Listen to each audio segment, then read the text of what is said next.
Welcome to my channel. I am Simran Sahani. तो class 12 sociology students, अभी discuss करेंगे हम अपने चैप्टर स्ट्रक्चरल चेंजेस के some important question and the previous year questions. बहुत अच्छे तरीके से आप इन क्वेश्चन को गाइस अपने एग्जाम से पहले ज़रूर प्रिपेयर कर लेना। होपफुली आपको अपने एग्जाम्स पे इन क्वेश्चन से बहुत हेल्प मिलेगी। ठीक है, तो स्टार्ट करते हैं अपने स्ट्रक्चरल चेंजेस चैप्टर के इंपॉर्टेंट क्वेश्चंस। एंड अगर आपको बाकी चैप्टर्स के इंपॉर्टेंट क्वेश्चन चेक करने हैं तो डिस्क्रिप्शन बॉक्स में मैंने वीडियो की प्लेलिस्ट क्रिएट कर दी है क्लास 12 सोशियोलॉजी, वहाँ पे सारे क्वेश्चन आंसर्स अपलोड कर दूंगी। And guys even I upload the chapter explanation videos also, वो भी आपको उसी प्लेलिस्ट में मिल जाएगी। So let's start the important question series class 12 sociology students. तो पहला क्वेश्चन सिंपल, पहले मैंने गाइस 1 लाइन क्वेश्चन डाले हैं जिससे आपको थोड़ा थोड़ा चैप्टर रिवाइज होता रहे। पहला question, what is colonialism. Simple जो है, क्या होता है कॉलोनियलिज्म? जब एक कंट्री जो है दूसरी कंट्री के ऊपर आकर अपना रूल इस्टेब्लिश करती है, तो सिंपल मीनिंग तो देखो कॉलोनियलिज्म का ये होता है। ठीक है, नाउ व्हाट इज इंडस्ट्रियलाइजेशन। आज हमारे चैप्टर के बहुत इंपॉर्टेंट पॉइंट्स है। इंडस्ट्रियलाइजेशन मतलब क्या होता है? जब जो है इंडस्ट्रीज डेवलप होने लगती है, या फिर आप कह सकते हो कि मशीन बेस्ड प्रोडक्शन जो है ना वो होना स्टार्ट हो जाता है कहीं जगह पे, यानी कि किसी कंट्री में मशीनों से प्रोडक्शन स्टार्ट हो जाता है। और मशीनें किससे चलती है?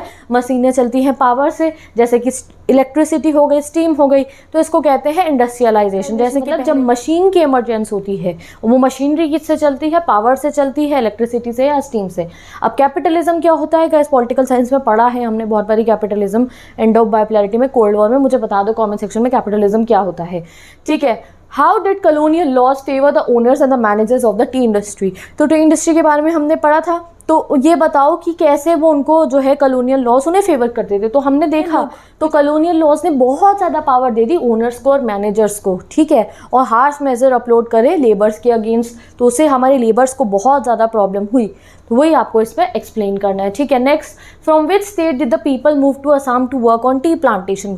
कहाँ से गए थे? तो people from present day Jharkhand जो है वो गए थे असम टी प्लांटेशन पे काम करने के लिए। Next question, how were the forest dwellers prevented from their traditional lives.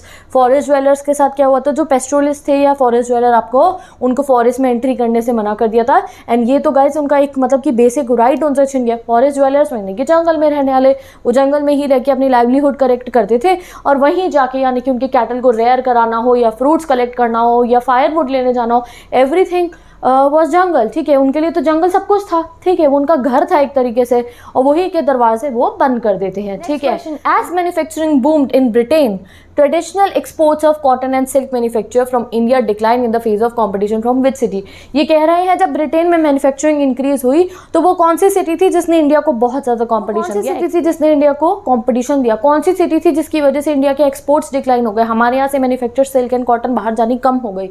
कौन सी सिटी थी? मैनचेस्टर थी, हमने चैप्टर में पढ़ा था। ठीक है, next question, how was colonialism impacted our life. बहुत सारे फैक्ट्स उनमें से कुछ मैंने मेंशन कर दिया। जैसे स्टार्टिंग में तो आप ये जरूर मेंशन करना कि इन्होंने सिर्फ लैंड के लॉज नहीं बदले, ये भी बताया कि लैंड किसका होगा, ओनरशिप किसकी होगी, और उस लैंड पे कौन सी क्रॉप उगाई जाएगी। सब चीज़ें इन्होंने आके डोमिनेट करनी स्टार्ट कर दी।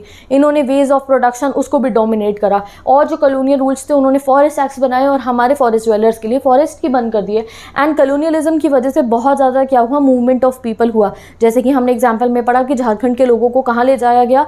असम ले जाया गया टी प्लांटेशन के लिए। और इवन बाहर की कंट्रीज में भी बहुत ज़्यादा मूवमेंट ऑफ पीपल हुआ, लोगों को इधर से उधर भेजा गया। ठीक है, next question, how did the forest act change the life of the people. ठीक है, या कभी उन्होंने कहा फॉरेस्ट वाले फॉरेस्ट में नहीं जा सकते हैं, तो उससे वो अपनी कैटल को रेयर कराने भी नहीं लेके जा पाए। Next question, what were the 2 structural changes brought about by the colonialization. क्या 2 स्ट्रक्चरल चेंज थे? अर्बनाइजेशन।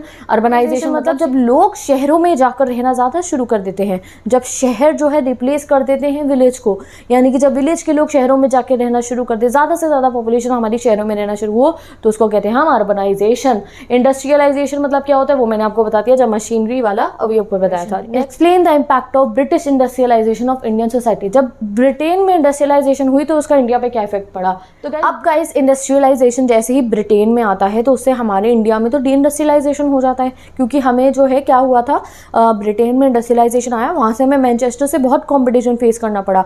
हमारा जो एक्सपोर्ट था कॉटन का, सिल्क का, वो बहुत लो हो जाता है। हमारे बहुत जैसे जो टाउन्स थे जैसे कि सूरत और और मसौलीपट्टनम वो डिक्लाइन होना शुरू हुआ एंड उनकी जगह दूसरे टाउन्स ग्रो होने शुरू हुए, बॉम्बे और मद्रास, ठीक है। By the end of the 19th century हमारे यहाँ पे भी मैकेनाइज इंडस्ट्रीज और जो फैक्ट्रीज है वो स्टार्ट हुई, तो वो टाउन जहाँ पे मैकेनाइज फैक्ट्रीज लगी वहाँ पे बहुत पॉपुलेशन बढ़ गई।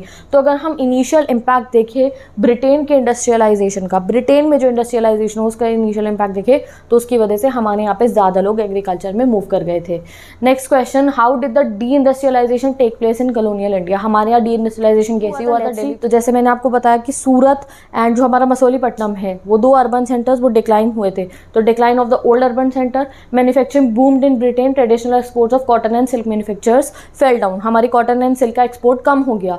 दूसरा रीजन ये हो गया, the period also saw the further decline of the cities such as Surat and Masulipatnam, ठीक है। नेक्स्ट हो गया, ब्रिटिश ने ना टुक ओवर कर लिया था ढाका को, मुर्शिदाबाद को, इन सब स्टेट्स को, तो उनकी कोर्ट खत्म हो गई, ठीक है। कोर्ट्स होती थी, जैसे राजाओं की सभा होती थी, कोर्ट्स होती थी, तो वहाँ पे जितने भी आर्टिसंस रहते थे और जो कोर्ट की जेंट्री थी वो सब तो गाइस उनको ही कोर्ट तो चली गई थी। तो many village artisans abandon their handcraft and move to the agriculture. Question, which cities were developed by the British India and why? कौन सी सिटीज डेवलप करी थी? इन्होंने कोस्टल सिटीज डेवलप करी। कोस्टल सिटीज ही क्यों डेवलप करी? क्योंकि गाइस कोस्टल मतलब पास में समुद्र है और समुद्र से क्या होता है, ट्रेड होता है, वहाँ पे शिप होता है, शिप में सामान भरते हैं और इधर से उधर एक कंट्री से दूसरी कंट्री आता जाता है, ठीक है। तो इन्हें इंडिया से कुछ पहुंचाना होता था तो ये शिप में सारा सामान भरते थे, ब्रिटेन पहुंचा रहे थे, ब्रिटेन से फाइनल गोल्ड चला के इंडिया में बेचने होते थे। तो यहाँ इंडिया के कोस्टल टाउन पे पूरा का पूरा शिप आता था ब्रिटेन से सारा सामान लेके और फिर वहाँ पे लोड होता था एंड देन सारा मार्केट में इंडिया के सामान बिकने आ जाता था। तो इसलिए इन्होंने कोस्टल सिटीज़ को डेवलप करा, जैसे कि मुंबई, कोलकाता, चेन्नई, ठीक है। इन्हीं को क्यों फेवर करा? क्योंकि यहाँ समुद्र है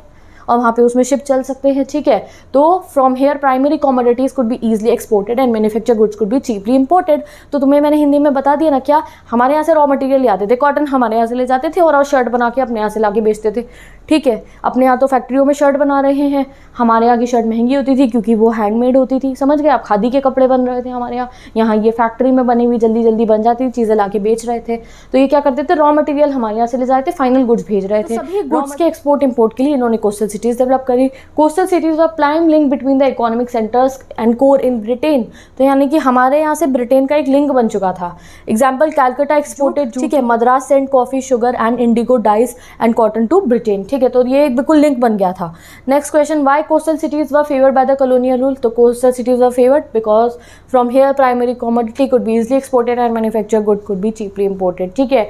the primary link between the economic centre and the core in Britain and periphery margins in the colonial India, ठीक है। Next question, explain the 3 different situation of urban impact as given by MSA Rao, ठीक है। 2017 का question है, तीनों ही impact लिख दिए हैं मैंने, इनको लर्न कर लेना अच्छे तरीके से, ठीक है।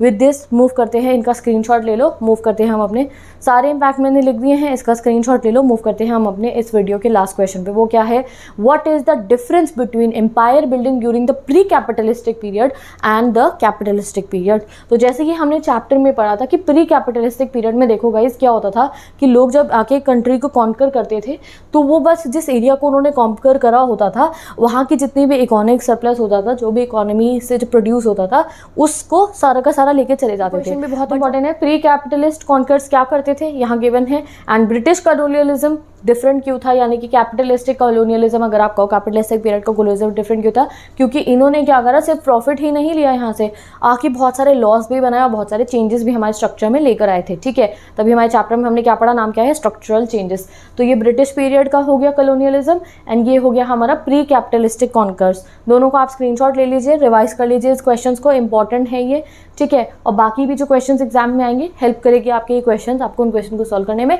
मैं इस चैप्टर का एक डिटेल एक्सप्लेनेशन वीडियो भी बना दूंगी जिसमें मैं आपको पूरा चैप्टर कवर करवा दूंगी। उसके लिए भी आप सोशियोलॉजी की जो प्लेलिस्ट है उसको रेफर करना। Bye bye, take care, best of luck, मिलते हैं नेक्स्ट वीडियो में।